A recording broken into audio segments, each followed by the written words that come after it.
오늘은 베드로후서 2장 20절로 22절의 말씀, 배교의 경고라는 제목으로 말씀을 전해 올립니다.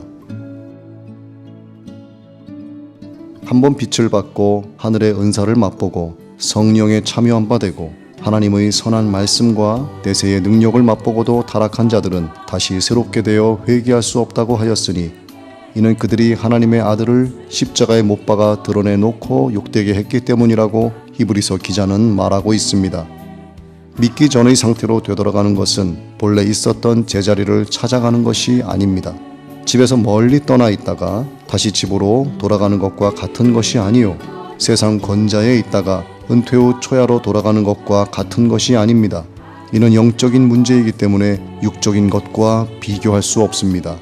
썩어져가는 구습을 쫓는 옛 사람의 삶을 벗어난 사람, 곧 세상의 더러움을 피하여 성령으로 거듭나게 된 새로운 피조물의 삶을 영위하다가도 영적 전투에 밀려 생명의 성령의 법이 아닌 죄의 법을 쫓아 살게 된다면 나갔던 귀신이 더 악한 귀신 7을 데리고 오는 것과 같은 것이니, 믿음을 저버린 나중 형편이 믿기 전의 형편보다 더 심하게 된다는 것입니다. 즉, 주님의 의와 도와 거룩한 명령을 저버리고 복음에 대한 지식으로 복음을 대적하게 되며 한때 경험했던 진리로 진리를 비방하게 되므로 예수 그리스도를 몰랐던 때가 차라리 나은 지경이었을 거라는 말씀인 것입니다. 어제의 뜨거웠던 믿음은 오늘의 믿음일 수 없고, 어제 부르짖었던 기도는 더 이상 오늘의 기도가 아닙니다.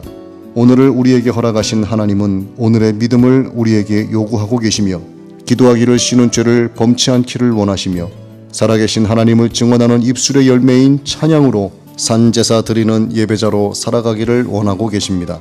육체의 정욕을 쫓아 살아가게 되면 대낮에도 흥청거리며 음란한 눈으로 욕망의 대상을 찾게 되는 것이며, 불의한 재물을 사랑하게 되면 악한 길로 걷는 짐승과 같은 삶을 살아가게 되는 것입니다.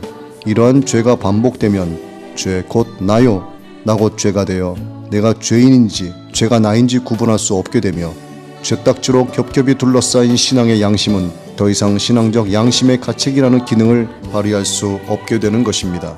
곧 음란이 일상이 되고 탐심을 채우는 그 일이 그의 주특기가 되어버리고 마는 것입니다. 유혹은 굳게 서지 못할 때 찾아오게 됩니다. 그렇기 때문에 더욱 힘써서 너의 부르심과 택하심을 굳게 하라 하신 베드로후서 1장 10절의 말씀을 영혼에 깊이 새겨야 합니다.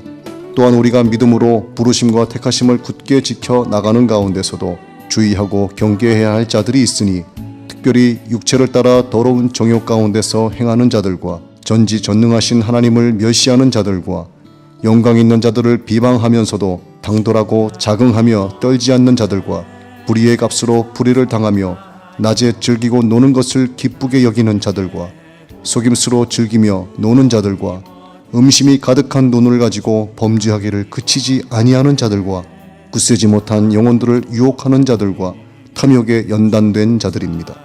이들 모두는 바로 저주의 자식들이며 바른 길을 떠나 불의의 삭슬 사랑하는 발람의 길을 따르는 자들입니다.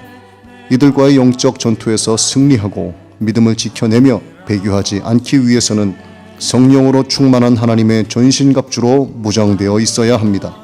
이에 우리는 우리를 향하신 주님의 배교의 경고를 기억하고 있어야 합니다.